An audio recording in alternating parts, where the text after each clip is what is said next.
సాయంకాలాన సాగర తీరాన అని ఇటీవల ఓ సినిమాలోని సాంగ్ గుర్తొచ్చేలా హైదరాబాద్లో జరుగుతున్న మిస్ వరల్డ్ పోటీలకు విచ్చేసిన వివిధ దేశాలకు చెందిన కంటెస్టెంట్స్ నగరంలోని పలు ప్రాంతాల్లో సందడి చేశారు.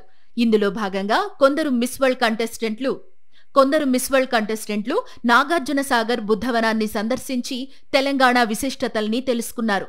ఇక్కడి చారిత్రక కట్టడాలు తిలకించి వాటి ప్రత్యేకతలను ఆరా తీశారు. భాగ్యనగరం అంటేనే ఓ చారిత్రక నేపథ్యం ఉన్న నగరం. ఇక్కడ విభిన్న రకాల సంస్కృతులు, సాంప్రదాయాలు కలగలిసి ఉంటాయి.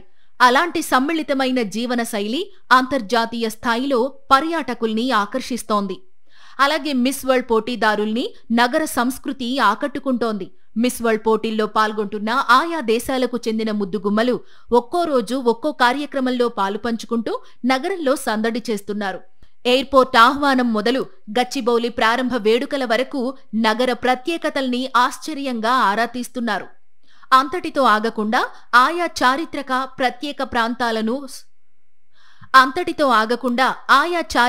ప్రత్యేక ప్రాంతాలను సందర్శిస్తున్నారు. ఇప్పటికే ప్రతిష్టాత్మక ఎక్స్పీరియం పార్క్ ను సందర్శించి అక్కడ ప్రత్యేకంగా నిర్వహించిన టమాటోరీనా ఫెస్ట్ లో పాల్గొన్నారు. ఇక ఇవాళ చారిత్రాత్మక లాడ్ బజార్, చార్మినార్ వీధుల్లోనూ సందడి చేశారు. ఈ కార్యక్రమం కోసం మిస్ వరల్డ్ నిర్వాహకులు, రాష్ట్ర ప్రభుత్వ ప్రతినిధులు ఏర్పాట్లు చేశారు. మిస్ థాయిలాండ్ ఓపాల్ సుచేత వంటి పలువురు తారలు ఇప్పటికే తమ సామాజిక సేవా కార్యక్రమాల్లో భాగంగా పలు వేదికల్లో పాల్గొన్నారు. అంతేకాకుండా ఈ నెల 31వ తేదీ వరకు కొనసాగనున్న మిస్ వరల్డ్ పోటీల నేపథ్యంలో ముందస్తుగా రూపొందించిన ప్రణాళికలకు అనుగుణంగా నగరంలోని మరికొన్ని సందర్శనీయ ప్రదేశాలు, ఇతర కార్యక్రమాల్లో పాల్గొన్నారు.